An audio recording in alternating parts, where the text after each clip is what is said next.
All Hit Radio.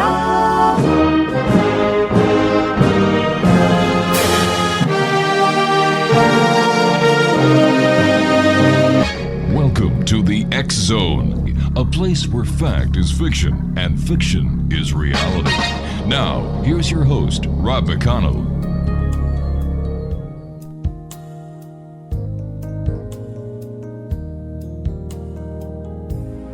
Come back again.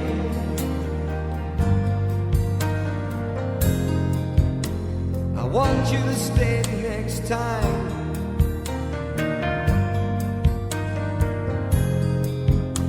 Though sometimes the world ain't kind when people get lost like you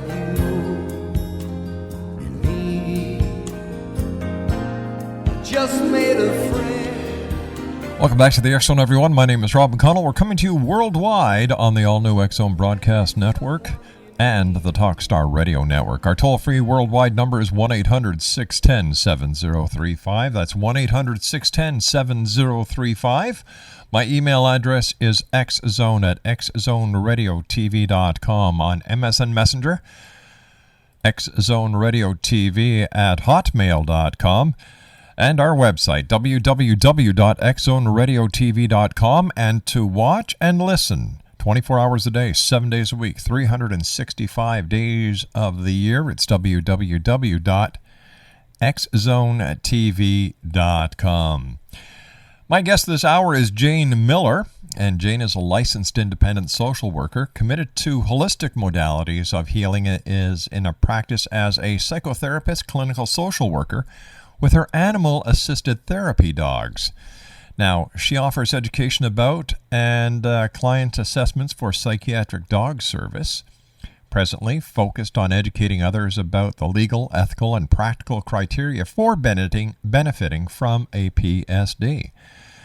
Jane has lectured about PSDs in a variety of settings ranging from national museums to local organizations, schools, and dog training facilities. She's appeared in a PBS program on the healing power of animals and joined world-renowned veterinarian author Dr. Alan Schoen to present a workshop on the topic of animals as healers at a national conference for medical professionals. A resident of Northeast Ohio, Jane earned her Bachelor of Arts in Psychology and Biology from Oberlin College and her MA in Clinical Social Work from Case Western Reserve University. She received the Irene Sog-Gross Award for Humanitarian Services and contributed scholarly essays from professional journals and anthologies in the field of clinical social work. Her professional experience indulges serving as a counselor at a battered women's shelter, a group home supervisor for the developmentally disabled, and a research assistant in microbiology at Temple University Medical School. Joining me now is our guest this hour, Jane Miller. Jane, welcome to the X Zone. A great pleasure having you with us tonight.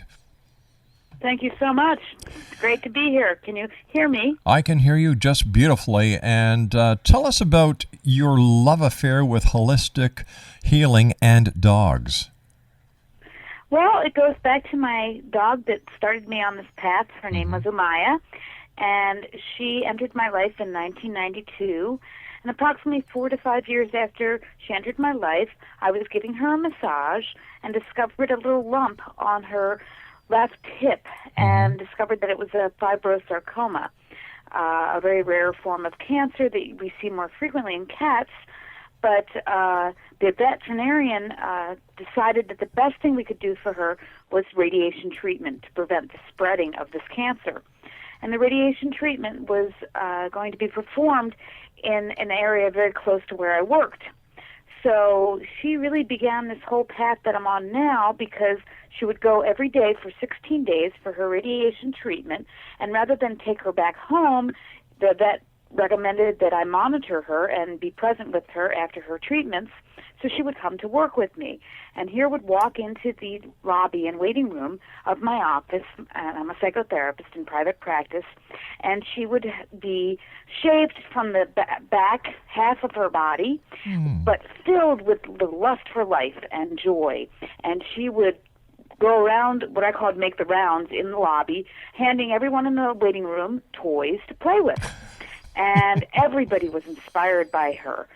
And she started being a part of my whole therapeutic process with clients. And over time, clients would be petting her and not even realize that they were sharing stories about their history, whether it be incest history or other traumas that they had survived.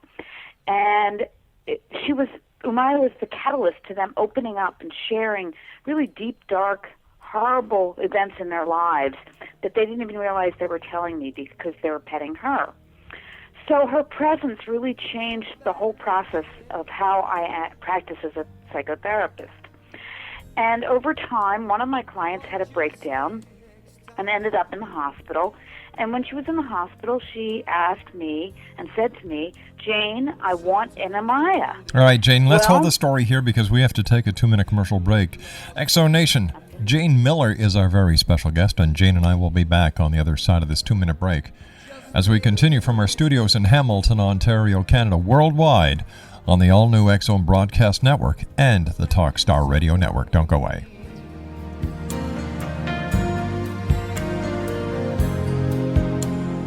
Now that he had to go away.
All too often we take for granted the heart of gold that animals have, and I'm so happy that Jane Miller is with us this hour. And as I was telling Jane during the commercial break, every night when I do my show, I have little Nikita on my lap, and she is a pup that we actually found at a pet store here in Hamilton, Ontario. And God bless her, she was from a puppy mill, and we found this out later on after we had our vet check her out. We found out that she had a deformed, or that she had severe hip problem, joint problems. She's malformed, and you know the only reason that we know she's from a puppy mill is because that her criteria meets that of a pup that has been raised in a puppy mill. You know, the mother just pumps them out one after the other, and well, here she sits with me each and every day, and she's the love of my life during the show. And I'm just, as you know, Exo Nation, I do a lot with animals. I was the former director of communications and media for the SPCA, and animals are a very important part of our coexisting on this planet. Animals don't cause wars. Animals don't create nuclear weapons. Animals don't kill needlessly. There's only one animal that does, and that animal is the human being. And joining me this hour is Jane Miller. And Jane, I admire you for the work that you do. And before we went to the commercial break, you were telling us about how your dog changed your life as well as the life of your clients as a psychotherapist. And in fact, one who went to the hospital even wanted to see your dog in the hospital. And take it from there, Jane. Well, she said she needed an Amaya. And this was after 1990. In 1990, the American Disabilities Act was expanded to include those with mental illness. And because of that, then people that are disabled based on mental illness are capable of having dogs as service dogs. So with the expansion of the American Disabilities Act, that opened up a whole arena of options for those with mental illnesses. And the client that brought this up, I then did an enormous amount of research about psychiatric service dogs, and she was the very first client I had that ended up with a psychiatric service dog. And when she was released from the hospital, we talked extensively about whether or not she could take care of a dog, because she was struggling enough with just taking care of herself. And she had a severe disability, so we had to make sure that she could handle this. She wanted to, like you with your dog, she wanted to rescue a dog. And she felt that because she's a trauma survivor, she wanted to help another dog that also had been through trauma itself. But the recommendation is, with service dogs, we want to have dogs that have the appropriate temperament and that can handle the job. So we had to be very careful when we went to the shelter to find the right dog that could fit her needs. And so she ended up adopting a shelter dog that ended up then being her psychiatric service dog. Wow. So what is a psychiatric service dog? A psychiatric service dog is a dog that is trained specifically to mitigate the effects of the individual's disability. So the tasks that these dogs are trained to do are very specific to that individual. Unlike guide dogs that are trained for people that are blind and can be trained for anybody in pretty similar ways, these dogs, although their basic training is the same, do need very specific training based on that individual's needs. An example of that is we're seeing a lot of veterans now coming back from Iraq and Afghanistan that have experienced PTSD. And every veteran that comes back has a different need, but many of them come back with having suffered from severe nightmares. So the dogs will be trained to either wake them up and lick their face and distract them from being in the midst of the nightmare. And these dogs, when they look at their dog, they know that the bombs aren't going off, because if bombs were going off in their bedroom, the dog would be reacting. The dogs have also been trained to lead them out of bed, take them into the living room, have them sit down, hand the handler a remote control to turn the TV on, and the dog will sit there waiting for their handler to be watching TV to divert them from experiencing the nightmare. How long is the training for a PSD dog? Well, it really varies based on the dog. I recommend not usually starting with the puppies, because many of my clients can't handle dealing with a puppy. So we end up getting dogs that are about 2 years old. And at that point, we know that they're a vet check. We know through that their health is good. That's at the point where you would see the hip dysplasia, the elbow dysplasia, and some of the other diseases. And from that point, it's usually 1.5 to 2 years before they're fully trained, depending on the dog and the handler and the commitment and how often they do the training as well. But we would say that people should expect it's about 1.5 to 2 years. Does the breed of the dog matter? No. As a matter of fact, even within breeds, every dog is different. What we look for is a temperament that the dog can handle being out in public, because a public access dog is very different than a pet. You know, pets don't have kids screaming, making noise. They don't have popcorn on the floor. They don't have people pulling their tails when they're out in public like we experience. So the dogs can be any breed, any size, and it really is up to the handler what they want. You'll see in my book I have one person who has what she calls the mystery mutt. Hers is a very small dog. And I have another person who has a mastiff. So it's really up to, well, do they live in a small apartment? Do they live out in the country? Do they live in the city and they're going to be needing to take buses and trains and subways, and space could be an issue. So they have to think about what's going to be most appropriate for them. And many of the dogs that I've trained have not been what we see most commonly breed-wise as service dogs, like the Labs and the German Shepherds and the Golden Retrievers. So it really, breed is not what it's all about. It's about the dog being the right dog and having the right temperament. So what's essential is when you go either to a shelter or wherever you go to find the dog, that you make sure the dog has the appropriate temperament and can handle what we call, and I hate this terminology, but what we call is a bomb-proof dog. So a dog that can handle wind, rain, noises, and all kinds of things that it might experience when it's doing public access work. You know, I've been fortunate enough to see firsthand what a dog, what a rabbit, what a ferret, what even a little guinea pig can do to someone who is in a hospital or in a home, who is challenged in one way or another. It's a life-changing experience for these people.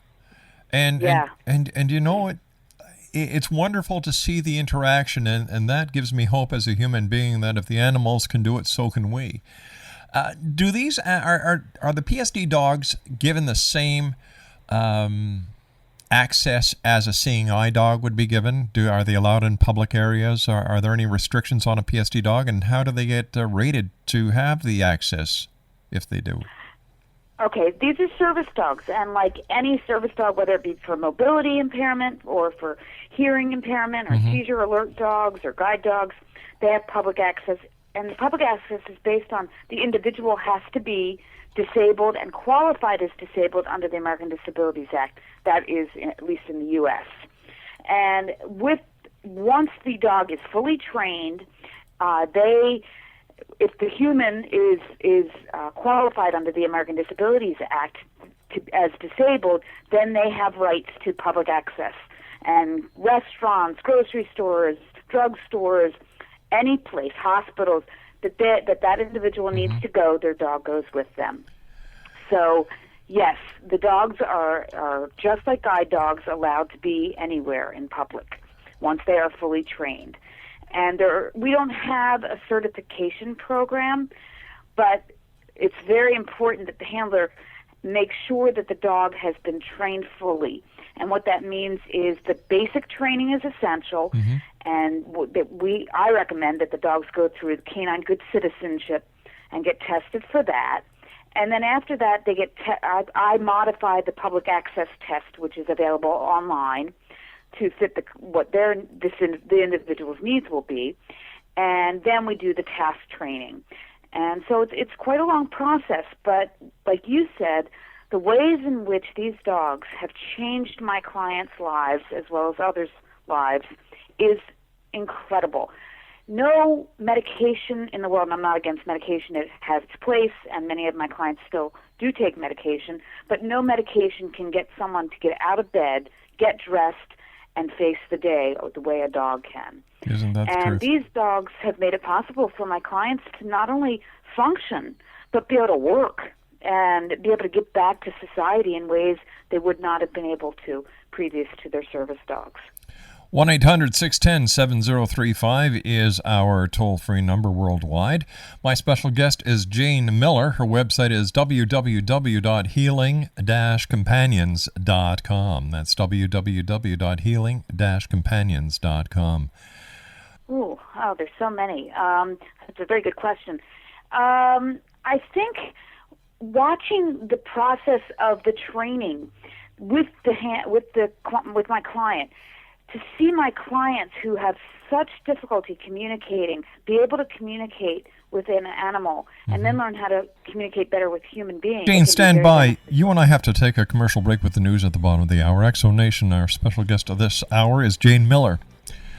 www.healing-companions.com. That's www.healing-companions.com. I'll be back on the other side of this news break as the X Zone continues worldwide on the all-new X Zone Broadcast Network and Talkstar Radio Network. Don't go away.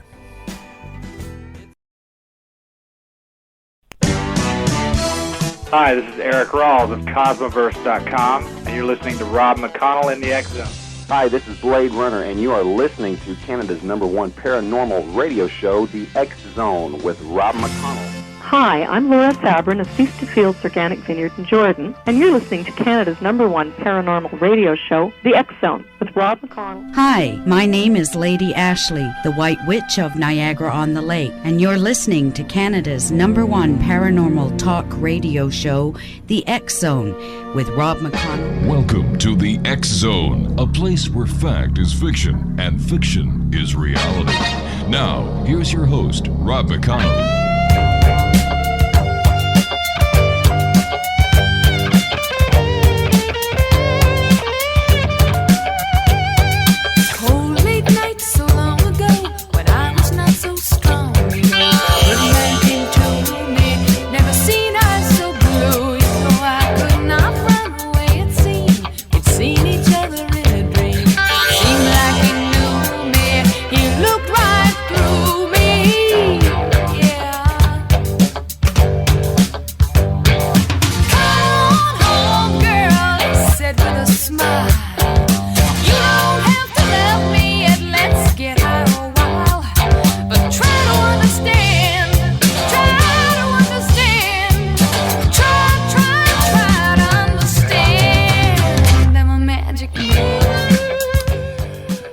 One 1-800-610-7035 is toll-free worldwide. My email address is xzone@xzoneradiotv.com on MSN Messenger, xzoneradiotv@hotmail.com, and our websites, www.xzoneradiotv.com, and you can watch and listen 24 hours a day, 7 days a week, and 365 days of the year now on the X Zone channel at www.xzonetv.com. Jane Miller is my special guest. Her website is www.healing-companions.com. That's www.healing-companions.com. And Jane, before we went to the commercial break, you and I were talking about the changes that these animals make in, I shouldn't even call them animals, these partners, these PSDs make in a person's life. And during the commercial break, I asked you, what's it like to be part of such a changing a person's life who most of the time are living in gray, and then you introduce them to a PSD, which becomes their very best friend. And it's, I like I said, it must be give you a wonderful feeling, helping to change and helping to make a difference in a person's life. And what was your inspiration for starting this and getting into psychotherapy? Well, in the book, I share my own personal story, which was that I faced my own mortality at a young age. And through that, animals have always been, and nature has always been, helpful to healing my own spirit. And so I really saw the power of how animals can be healing, and wanted somehow to integrate that into my practice. And as I said earlier, this kind of happened serendipitously, and it has been incredibly gratifying and healing to see not only how my 2 golden retrievers who go to work with me every day, how they inspire my clients and have changed how clients feel within my office setting, but how my clients are now able to get back to society because their dogs have given them the freedom out of the prison walls that they lived in based on their own traumas. The dogs really help them to negotiate and navigate through their days in ways they could never have imagined previously. So it's incredibly fulfilling to see the changes that can happen, and changes within the animal as well. It's a two-way street. The bond is just immense. One of the dogs I worked with, and the story is in the book, is a Katrina rescue. And when she first arrived, she wasn't nervous when windstorms happened and all those things that she'd experienced, we assume, when she was living through Katrina. And now she is a calm, easygoing, amazingly powerful dog that is now a service dog, and she's still in training. But for her handler to have been able to be a part of helping this dog feel more comfortable out in the world, it's helped her. So they empower each other and help each other to be able to survive through difficulties and traumas. So it's very, very powerful. If a person isn't close to where you are, how many other qualified trainers are there for PSD dogs, and how can you tell if someone is qualified or not to be a PSD dog trainer? Well, there's a few ways to answer that. One would be there are programs that do train psychiatric service dogs. Specifically, they are more devoted to providing PSDs for the combat veterans that are coming back. The programs that are both in my book that I would like to mention are Needs and Puppies Behind Bars, both of which have been training psychiatric service dogs for the veterans that are coming back from war.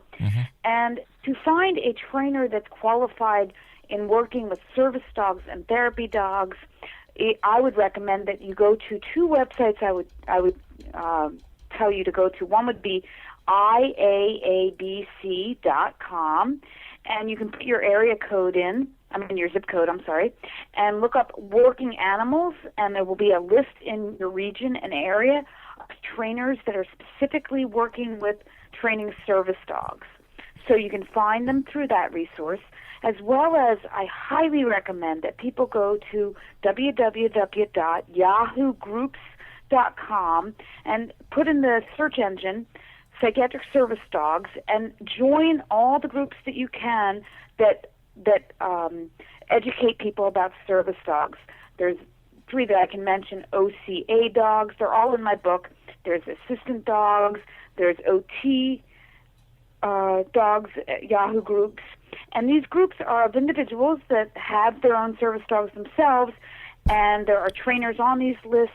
There are professionals. There's people that are program directors that have been doing this for years that can provide immense amounts of information about the process. And there are lawyers, so you end up knowing legally what's acceptable and what's not. Great resources for learning all the little details that people might benefit from knowing ahead of time. X-Zone Nation, our special guest, as you have probably guessed by now, is Jane Miller. The name of her book is Healing Companions, Ordinary Dogs and Their Extraordinary Power to Transform Lives. And her website is www.healing-companions.com. What are some of the cases, or, what are some of the diagnoses that would qualify a person to have a PSD? Well, it's not necessarily the diagnosis. It's how severely that diagnosis is disabling for that individual. So someone that's severely limited in their ability to function. They could be someone who's dealing with post-traumatic stress disorder, bipolar, depression, major depression, agoraphobia, eating disorders.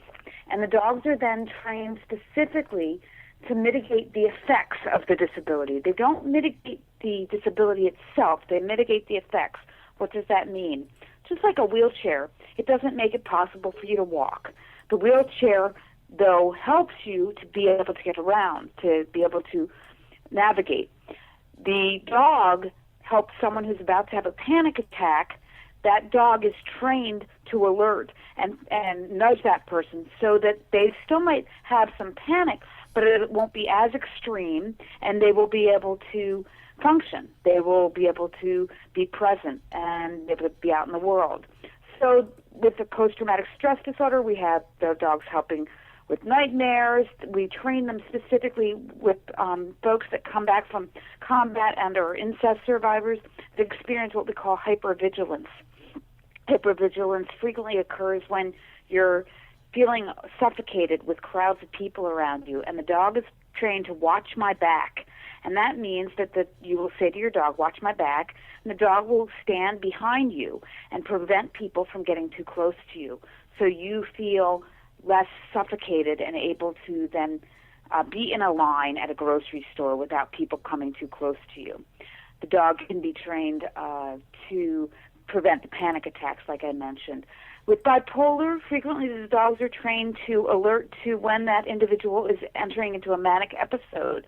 And if that's occurring, they've been trained to go get the bag where the bottle of medication is so that the person then takes their meds, and the dog will also bring them, whether it's a glass of water or some kind of juice, for them to drink, so they take their meds and drink their fluid after they've taken their medication.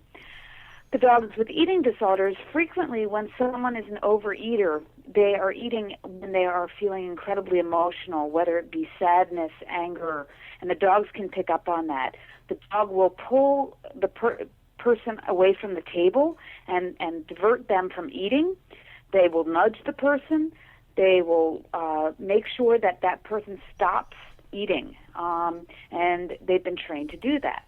So there are many different tasks that these dogs can be trained to do to assist and to lessen the effects of individuals' disability.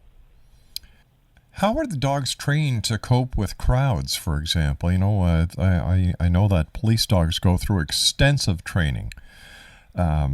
What would be the comparison between a PSD dog's training and that of a law enforcement dog?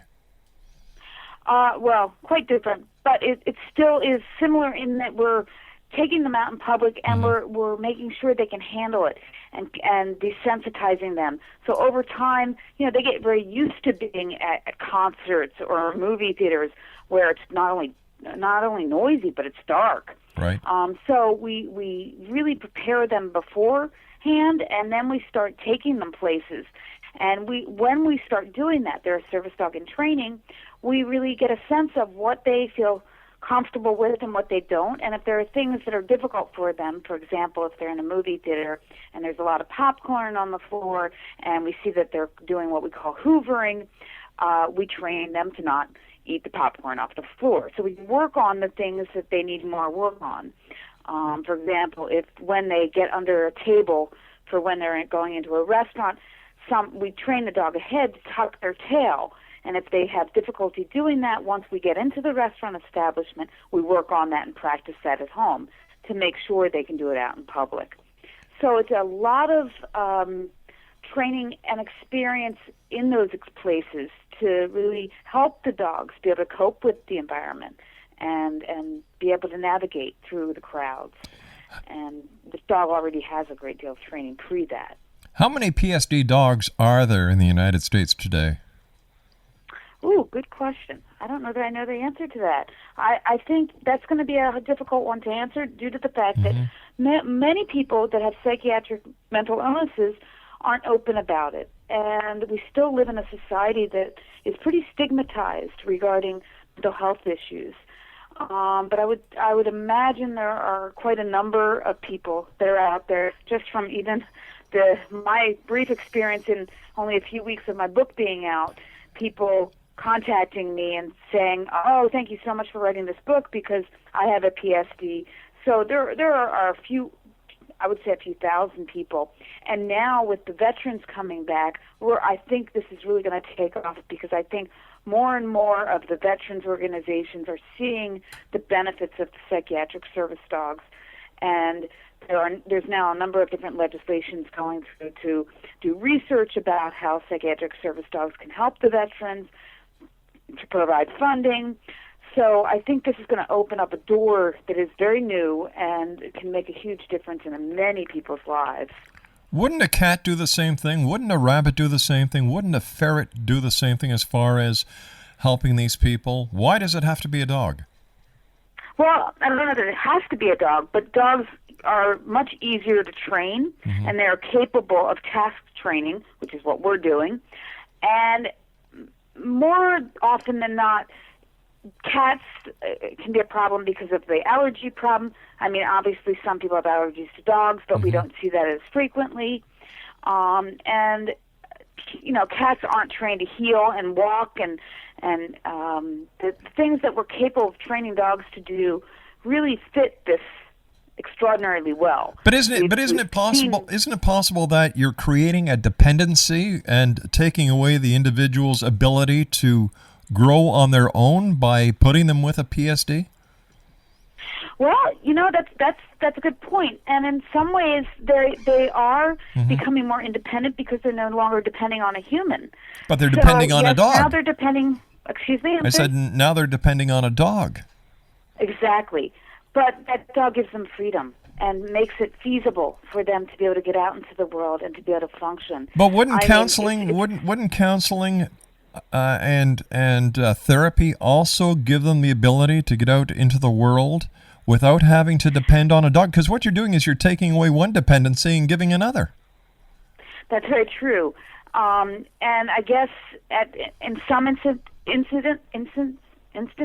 that might not be beneficial. And there are some people that after years of having a psychiatric service dog realize, because they've gained so much self-confidence and self-worth and self-esteem, that they don't need their dog as frequently as they did.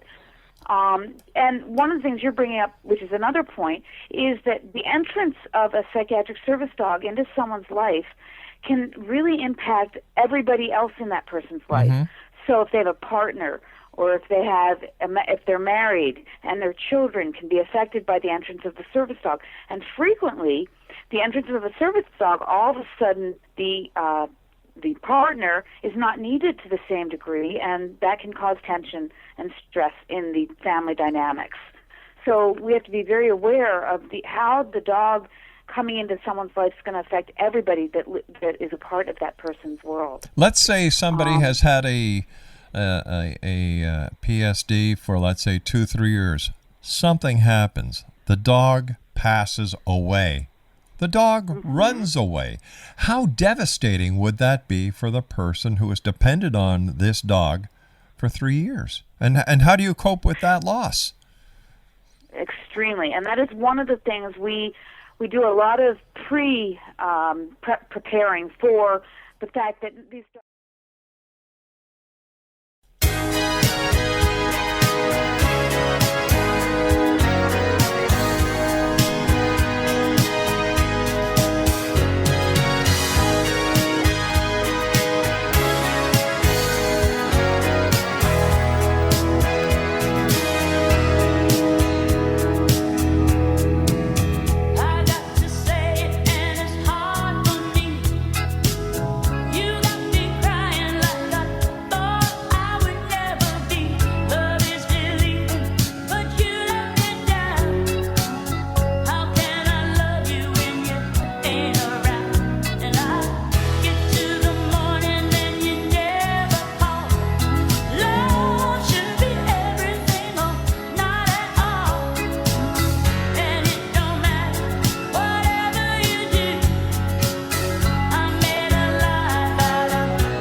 Welcome back, everyone. Jane Miller is my special guest, and Jane is the author of, do you have your pencils and papers ready? Because here it comes. Healing Companions, Ordinary Dogs and Their Extraordinary Power to Transform Lives. Her website is www.healing-companions.com. That's www.healing-companions.com.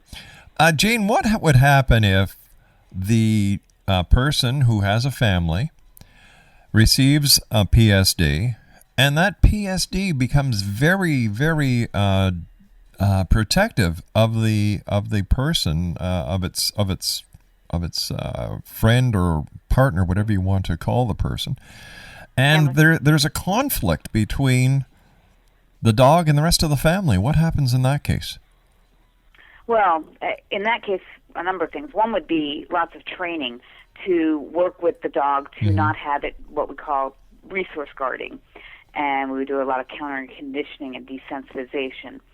And that dog might need to be retired or taken off duty as a service dog for a while and see if we can rehabilitate the dog to be appropriate. We don't want behaviors that are not appropriate. And so you work with and retrain the dog the best way you can. You want the dog to have a bond with the handler, but you want it to be a healthy bond and not interfere with the rest of the family. You also would want the family, you'd work with that family to see how they can work with the dog appropriately to make sure that the dog can trust them as well as the handler. So in those situations, it might be a dog that might need to be what we call washed out. And we would have to go through the process of finding another dog and going through the training process for the next dog to follow the lead. I talk about a dog in the book that we ended up putting on sabbatical because he, interestingly enough, didn't seem to enjoy his job. Just like people, sometimes dogs don't like their work either. And how did Baron show that he didn't enjoy his work? Well, whenever she would take out the vet for him to wear when you went out with her, he would walk away and really be very uninterested in going out.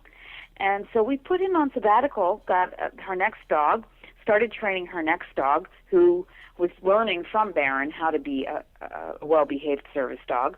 And with time, after Finola ended up becoming her service dog as well, Baron seemed really ready to start going back to work again. So she now has 2 service dogs, one of which doesn't go out as often with her and really does more work with her that would be not high energy levels of work, like going to a restaurant where the dog would just lie under the table, or going to the movie theater. And her new dog, Finola, ends up going to the grocery store and to places where there's more exercise. So what we have here is a happy ending and a great story to end the interview with. Jane, I want to thank you so much for joining us. X-Zone Nation, www.healing-companions.com. That's www.healingcompanions.com. I'll be back on the other side of the commercial break in the news as the X-Zone continues from our studios in Hamilton, Ontario, Canada, on the all-new X-Zone Broadcast Network and Talkstar.